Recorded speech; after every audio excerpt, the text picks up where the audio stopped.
Welcome back to the Daily Thunder podcast. I'm John Napier, publisher of Daily Thunder, and today I will be your host. Alongside me is Daily Thunder beat writer Brandon Rahbar. Brandon, how are you today? We are officially back. I am good. I'm excited that Thunder season is back officially. I think once Media Day is here, once Sam Presti has his preseason presser, we're officially back, and the Daily Thunder podcast is back. So I'm excited.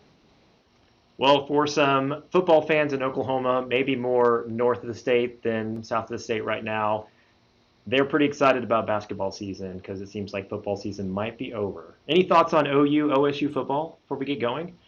As far as OU goes, a little bit of optimism now after that Auburn game. I mean, that was a classic Sooner Magic win. So that said, I think that this Thunder team is going to be, as far as the big three of OU football, OSU football, and Oklahoma City Thunder, and we should include OU softball. I think that the Thunder and OU softball are going to be the most successful teams in the state as far as popular teams go. I'll say that, but I don't think it's all doom and gloom as far as Sooners and Cowboys football goes. I'm sure people will still tune into the games, but they should definitely be tuning into what the Thunder are doing. And so let's get into the Thunder. Training camp has officially started.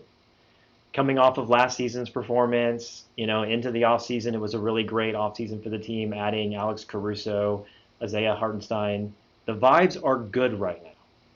When was the last time you felt like there was this much optimism about the Thunder team? Now, I don't want this. I'm going to give this answer, and there's going to be like a collective groan, but the honest answer is probably the OK3 team because the vibes are high. You got to remember, the Thunder trade for Paul George.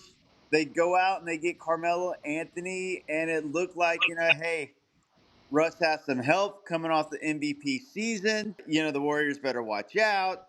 That said, the vibes were high that season, but I think it was still like hey, this is not a contending team. This is going to be a fun team. This is going to be a playoff team. Maybe it's a team that makes it to the second round. But this team, I don't think the vibes have been as collectively high as about what they could actually do since, the last time KD was in town. Yeah, you mentioned the OK3 era in that offseason when Carmelo was added to the team. That's where my head went when thinking about this question. Like, the vibes were really, really good then. It didn't last very long once the season started, but the vibes are really good, that team. But you look back at maybe some of the prime years with KD, with Russ, what do you think might be different about this year and the optimism around the team now versus then?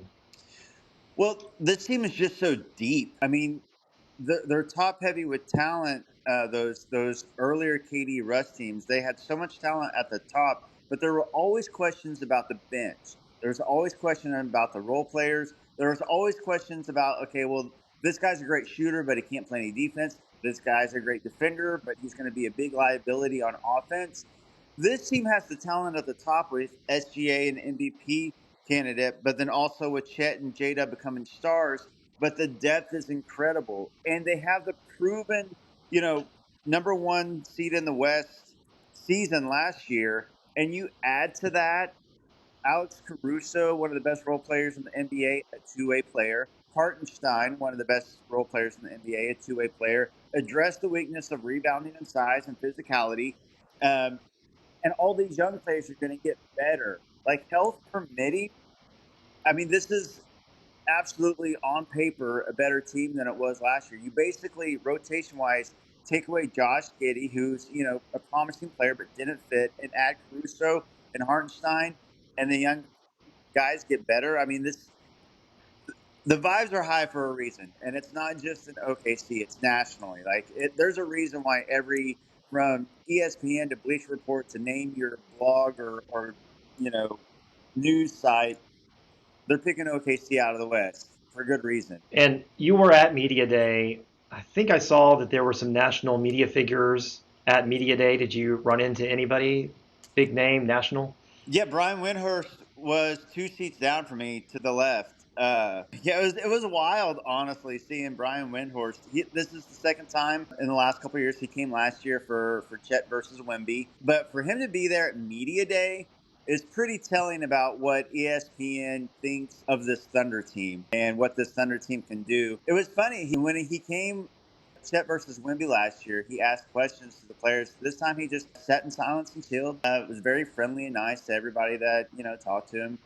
Seems like a really nice guy. Well, the vibes are good. So at Media Day, there always seems to be some kind of subtle or not so subtle theme that you might get from the head coach or from the players. Last year, the theme I picked up on was like cautious optimism. Like we think we've got talent, but we'll got to see how things play out. The year before was really about patience and development. Did you pick up on any themes from this year's media day? For sure. It was expectations are great. Obviously, the team knows that they're good and they're very aware of the expectations. But just as you would expect, the team's answer to every question about expectations is, our mindset is getting better day by day. We're taking each day as its own day. That's the mindset, 0 and 0. So I would say almost every single player got asked about expectations. Martin Daynault got asked about expectations. None of them said anything about winning a title or being a championship contender. All of them said we have to earn it. We have to work for it. When Shea Gilgeous-Alexander said, when we sucked as a basketball team, we didn't pay attention to expectations then. We didn't let them drive us then, and we're not going to do that now.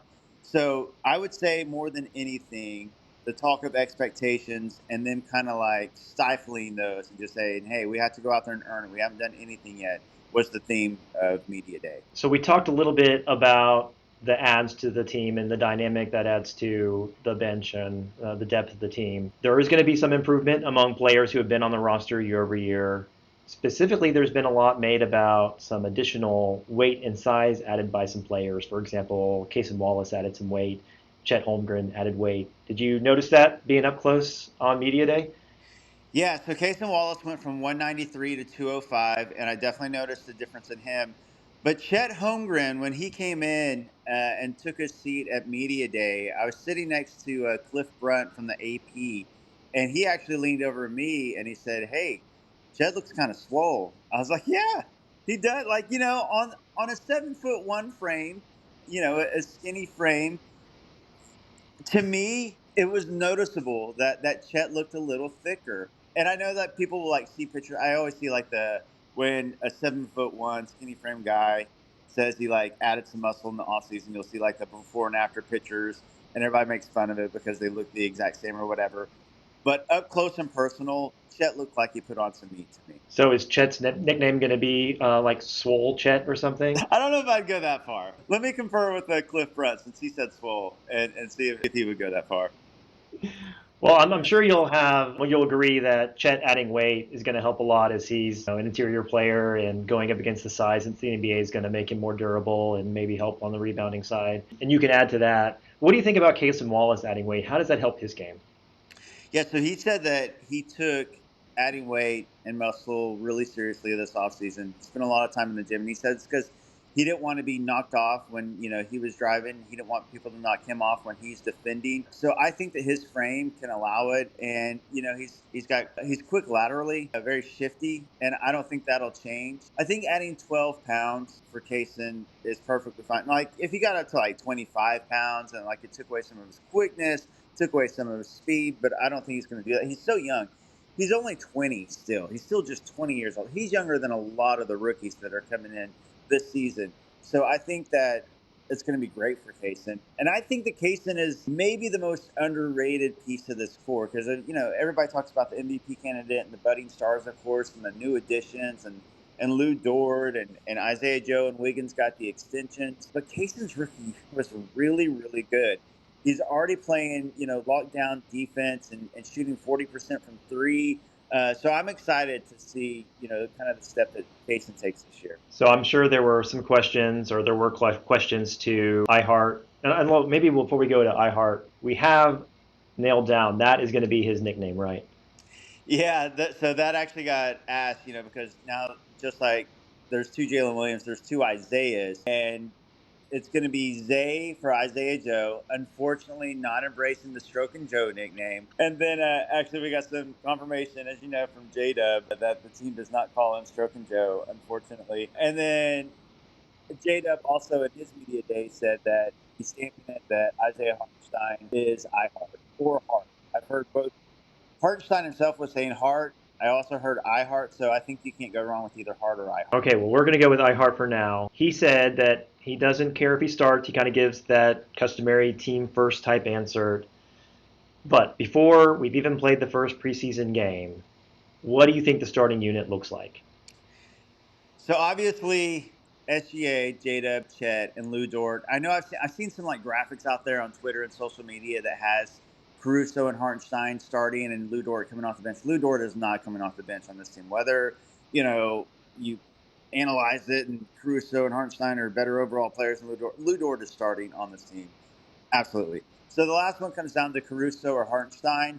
I think possibly it's fluid. If I had to choose it, though, I think it's going to be Caruso. So I think Alex Caruso takes the last starting spot. There's a couple things that kind of make me think that. When the Thunder traded for Alex Caruso, one of the talking points was that, he can guard up. He can guard power forwards, and he was really effective doing that. He guarded KD really well. I mean, KD's got a lot of height on him, a lot of length on him, but Caruso guarded him really well. And I think that it presents a lot of matchup issues on the other side.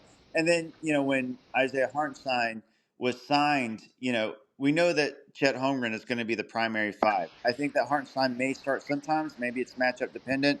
But if I had to choose, I'd say Caruso will be the last starter. And so, what do you think the rotations will end up looking like as we go to the bench? So if the starting five is SGA, Dort, Caruso, J-Dub, Chet, there are four locked in absolute rotation guys every night, and that'll be Casey Wallace, Isaiah Joe, Aaron Wiggins, and Hartenstein. Hartenstein is going to play a lot of minutes, whether he starts or whether he doesn't start. Maybe he starts sometimes. He's going to be playing a big, big role.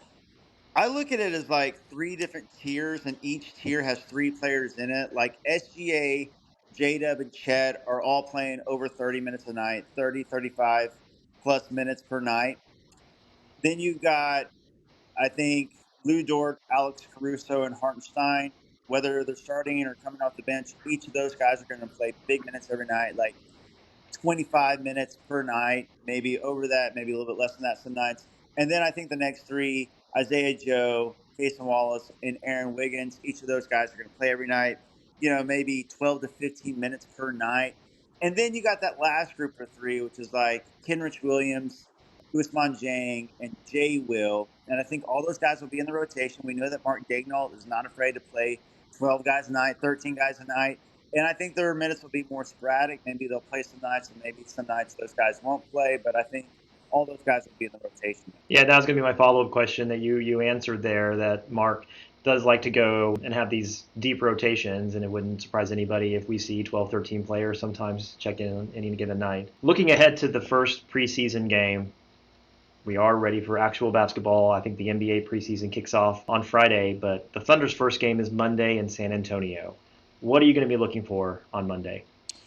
I mean, first of all, I'm going to be looking to see if Chet and Wemby both actually play or not. If they do, obviously that's going to be the big headline, even if it's just preseason. Aside from the starters, and whether those guys are playing or not, I think that they will. I'm really just looking forward to seeing how Caruso and Hartenstein kind of fit in. And in particular, Hartenstein, the big question is Chet and Hartenstein playing together.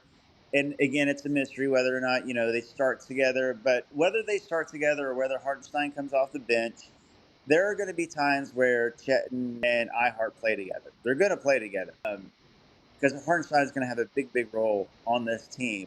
And I'm fascinated to see those two play together. I think that they can be a great combination together, offensively and defensively. They're so diverse, the skill set, what they can do. And iHeart's physicality, it's only been 2 days so far of training camp and practice. But very first day, all three guys that were interviewed on the first day of practice, Mark Daigneault, SGA, and Alex Caruso, all brought up unprompted iHeart's physicality and size. So I'm really looking forward to seeing those two play together. And kind of digging a little deeper into the roster, Is there a player on the training camp roster that's not under contract that you're really looking forward to seeing play? It sounds rude if I say no, so let me just pick somebody.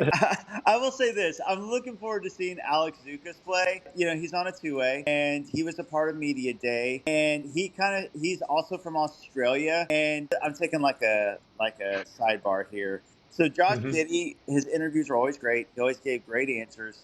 We all know that. But, I transcribe each of the answers to tweet. And Josh, even though he gave great answers, he was always the hardest to transcribe because he spoke so fast. Like he's such a fast speaker. And Alex Dukas was the same thing. He started answering something yesterday, and I just gave up mid sentence. Like I can't keep up with him. So all that to say, Dukas, he can shoot. He's another guy from Australia. He could be fun. I'm kind of looking forward to watching him play and seeing what he can do. He's a young guy. Well, sorry I made you dig so deep and come up with an answer like that on the spot, but No, you did a no, great it's good. job. No, it's good. So you were at Presti's press conference, which I guess is the official start of the season for media. You specifically asked him about midseason trades. Going back to last season, the Mavs got a lot of credit for the moves they made at the deadline. It really propelled them in the playoffs and to the finals. Presti gave a Presti answer to your question, but what are your impressions on the team's feelings about midseason trades, or what was your read of Presti's answer? His answer was that he will not break his own rule and be open to basically anything because that is his rule. But my overall impression was that he went out and made the two moves that he wanted to make in the offseason by getting Caruso and Hartenstein. I think the lesson learned from Gordon Hayward was, with this team's youth and play style and kind of a midseason trade, I think in theory, uh, even though the Gordon Hayward trade didn't work out as planned, if he would have been the player he was pre-injury with the Hornets, I think he could have been a really good asset to this team. It still ultimately freed up all the money they needed to go out and sign Hartenstein. So I still think that the trade was effective for that reason. That was a big part of the trade, anyways.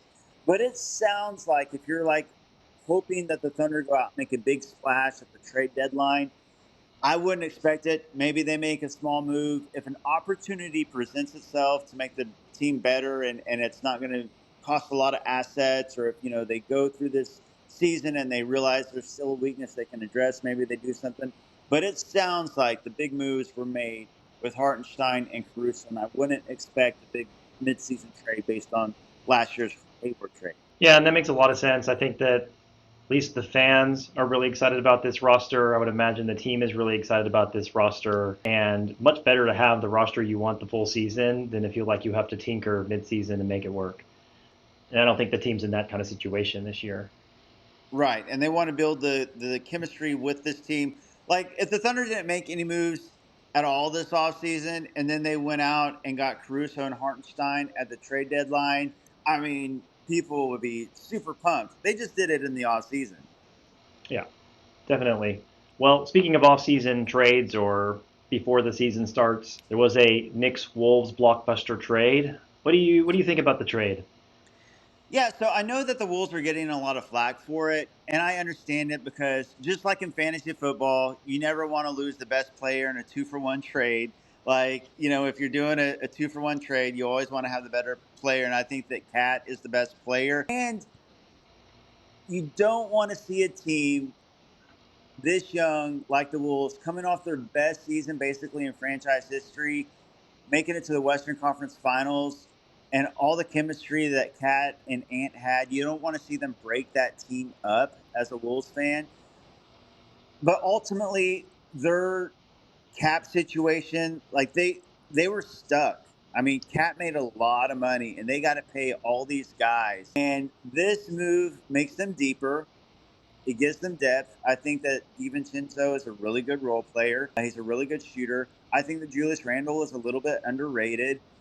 Now, the fit with Gobert and Randle in the front court is a little wonky, especially if McDaniels is starting because you got three kind of non-shooters. McDaniels and Randle are okay shooters, they're capable shooters, but they're not shooters.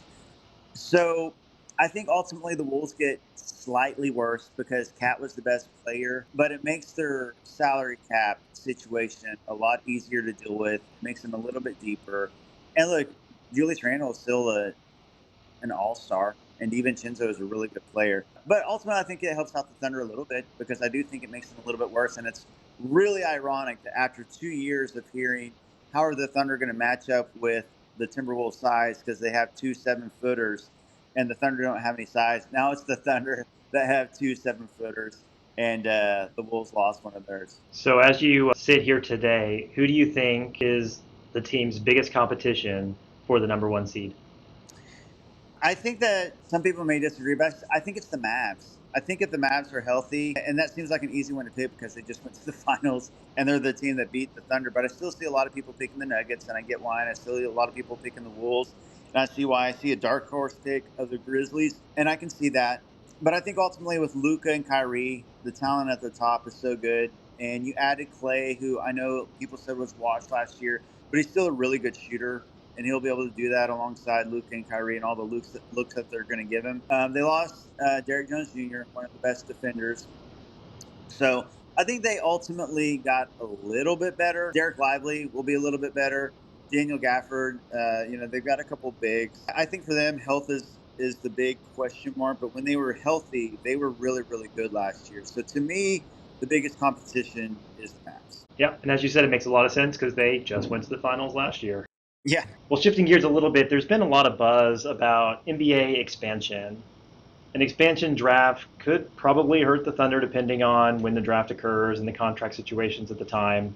We're not going to go through and map all the intricacies of protecting players, who can be protected, yada yada. But if you were to have to pick, who do you think would be the most likely player taken from the Thunder based on the current roster, kind of anticipating the obvious people who are going to be protected like SGA? That is such a good question.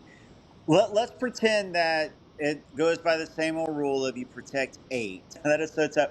I would say Aaron Wiggins, just because if I had to think this out. So I'm going to say SGA, Dub, Chet, Lou Dort, Caruso, Hartenstein are protected. Now in the scenario, who knows what Hartenstein's future, when expansion would be, but let's just pretend current roster.